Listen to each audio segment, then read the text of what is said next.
चलो चलो। नमस्कार, जनता लाइव देख रहे हैं आप और मैं हूं आपके साथ पूजा। राहुल गांधी ने बिहार में जो कुछ किया, उनकी वोट अधिकार यात्रा का असर अब गृह मंत्री की रैलियों में भी दिखने को मिल रहा है।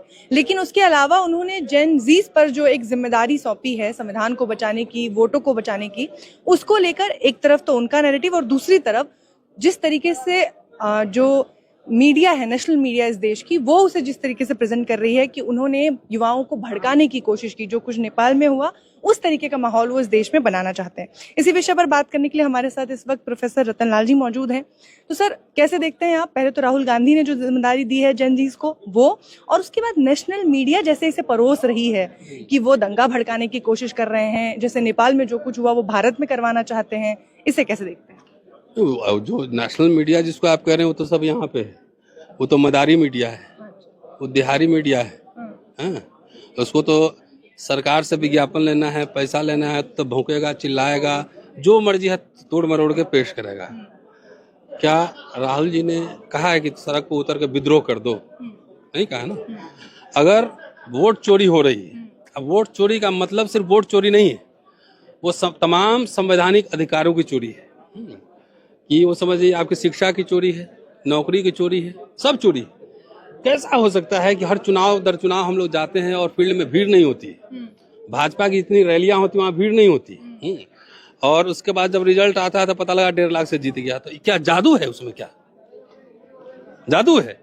नहीं है ना। तो इसका मतलब कहीं ना कहीं दाल नहीं, पूरे दाल ही काली है। और इलेक्शन कमीशन का जो रवैया है ना, वो एकदम बीजेपी का ऑफिस बन गया है। और बीजेपी का जो ऑफिस है, दफ्तर, और सरकार का दफ्तर, वो इलेक्शन कमीशन का दफ्तर बन गया। अगर 4 सवाल मान लो पूछे गए सीआईडी से, और सवाल मैं पढ़ के तो सुनाई देता हूँ, आज टाइम कम था इसलिए मैंने बोला नहीं। अच्छा। कि वह डेस्टिनेशन आईपी दीजिए जिससे फॉर्म भरे गए। दूसरा, हमें उन डिवाइस डेस्टिनेशन पोर्ट्स दीजिए जिनसे ये आवेदन दाखिल किए गए।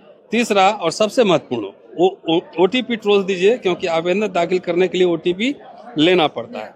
सिंपल सवाल है। और इस डिजिटल युग में आप कहेंगे कि हम नहीं देंगे, जो कि सब टिप्स पे अवेलेबल है। इसके पहले भी राहुल जी ने ये कहा था ना कि भाई हमें डिजिटल डेटा दीजिए, सीसीटीवी फुटेज दीजिए, फॉर्म 17 अपलोड कीजिए। तो सीसीटीवी फुटेज से निजता का हनन कैसे होता है? तो फिर लगाते क्यों है वहां? उपराष्ट्रपति का चुनाव हुआ, उसमें लगा था कि नहीं लगा था? तो चित भी मेरी और पट भी मेरी। कि ये जो पूरी सरकार बेईमानी पे टिकी हुई है। और इसलिए मुझे लगता है कि अमेरिका को ही बात पता है, इसलिए मोदी इतना डांटा है अभी सिंदूर वाले मामले पे। मोदी साहब का कोई अग्रेसिव जवाब आपने सुना है? तो ऐसे डांट रहे थे, है गाइस जस्ट सिट डाउन, मैं तुम्हारी कॉम्प्रोमाइज करवा रहा हूँ, ऐसे डांट रहा था। चुपचाप ये महा सर्वशक्तिमान बलशाली प्रधानमंत्री से मुंह से आवाज नहीं निकल रही थी। और वही इंदिरा गांधी अमेरिका को ठेंगा दिखा के पाकिस्तान बांट दी और बांग्लादेश बना दी। ये कौन सा सर्वशक्तिमान है? इनको एक आदमी को बचाना है, वो है अडानी। अडानी को बचाने के लिए सारी लीलाएं हो रही हैं, और इस लीला में इलेक्शन कमीशन भी शामिल है। मैं ये कह रहा हूं, जिस मोबाइल नंबर की बात हो रही है, वो मोबाइल नंबर कौन सा है, किस कंपनी का है, सिम कौन सी कंपनी का लगा है, ये भी लाइए, उसकी भी जांच होगी। क्योंकि वो कर्नाटक के सिम नहीं थे, बाहर के थे। और मान लो कि एक ही कंपनी का अगर सिम मिल जाता है सब में, एक ही कंपनी का, और सब पता ही है कि मोबाइल सिम कौन बना रहा है, कौन चला रहा है, तो उससे कनेक्शन पता लग जाएगा ना। मेरी बात समझे कि नहीं? जब मोबाइल एक ही कंपनी का, सिम एक ही कंपनी का, उसकी जब जांच होगी तो सारी साठगांठ जो है, जो पूंजीपति से और सरकार की और इलेक्शन कमीशन की साठगांठ है, वो तो स्पष्ट रूप से पता लग जाएगी। और उसमें डरने की क्या बात? अगर ये कहा जा रहा है युवाओं को, मैं भी कह रहा हूं कि आप भाई, छात्र आंदोलन हुए कि नहीं इस देश में? हुए ना, 60s के दशक, दुनिया भर में हुए। यहाँ भी जयप्रकाश किस चीज से निकले थे? इमरजेंसी में तो पता नहीं क्या क्या बन के घूम रहे थे साहब, अपने चश्मा वश्मा लगा के, देखा मैंने फोटो, कुछ बना भी दिया हुआ कोई। लेकिन यहाँ आंदोलन करना संवैधानिक अधिकार है या नहीं? पहले ये बताएं। ये तानाशाही है, ये राजशाही है, राजतंत्र है, बनाना रिपब्लिक है, सैनिक शासन है, क्या है? आप जो हर जगह बैरिकेडिंग कर देते हैं, यूनिवर्सिटी, कॉलेज, तमाम इंस्टीट्यूशन में बैरिकेडिंग कर रहे हैं, क्या यूनिवर्सिटी बैरिकेडिंग का जगह है? क्यों आपको आंदोलन से डर क्यों लगता है? आप इतने इतने पॉपुलर लीडर हैं, इतने ज्यादा आपको लोग पसंद कर रहे हैं। 24 करोड़ कितना 22 करोड़ वोट आए थे। कह रहे हैं कि 140 करोड़ के सम्राट, 140 करोड़ में कितने वोट आए थे? और उसमें से भी कितना हेरा फेर हुआ महाराष्ट्र में सबको पता ही है। महाराष्ट्र में कई इलेक्शन पिटीशन पड़े हुए हैं, ईवीएम का केस पड़ा हुआ है। तो कोर्ट में क्या होता है पता है ना? कोर्ट में तो भाई डेट पे डेट मिलता है। तो जो लड़ाई पॉलिटिकल लड़ाई है, अभी कोर्ट नहीं जाना है, अभी इनको जनता के बीच एक्सपोज करना है।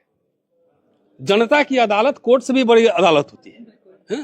तो इनको जनता के बीच ले जाके एक्सपोज करना है कि देखो ये फ्रॉड सब है, जिम्मेदारी सब है, ये वोट चोर है, आपका वोट चोरी करके ही। ये तो कैसे हो सकता है कि एजुकेशन आज बात कर रहे थे ना, इतना लाखों लाख फीस होते जा रहा है और सरकार पे कोई फर्क नहीं पड़ रहा है।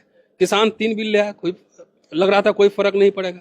जीएसटी ले आए, नोटबंदी कर दिए। तो इनको लगता है जो मर्जी कर लेंगे, हमको लोगों से वोट ही नहीं लेना, चोरी करके सरकार बनानी है। तो इलेक्शन कमीशन लोगों को भड़का रहा है, राहुल गांधी नहीं। राहुल गांधी तो आह्वान कर रहे हैं कि अपने अधिकार की रक्षा के लिए, अपने शिक्षा, रोजगार, स्वास्थ्य, इसकी रक्षा के लिए जो वोट चोरी है उसके लिए आप आंदोलन कीजिए, आप बचाइए संविधान को। ये संविधान की पे डकैती है, लोकशाही पे हमला है, इंडियन डेमोक्रेसी पे हमला है, ये कॉन्स्टिट्यूशन पे हमला है, इंडियन रिपब्लिक पे हमला है। अब आपने शिक्षा का जिक्र किया, तो एक तरफ एनसीईआरटी से जहां सिलेबस हटाए जाने पर लगातार हम देख रहे हैं कि उस पर विवाद हो रहा है, वहीं दूसरी ओर अब स्कूलों में 2 अक्टूबर तक प्रधानमंत्री के बचपन पे बनी फिल्म दिखाई जाएगी।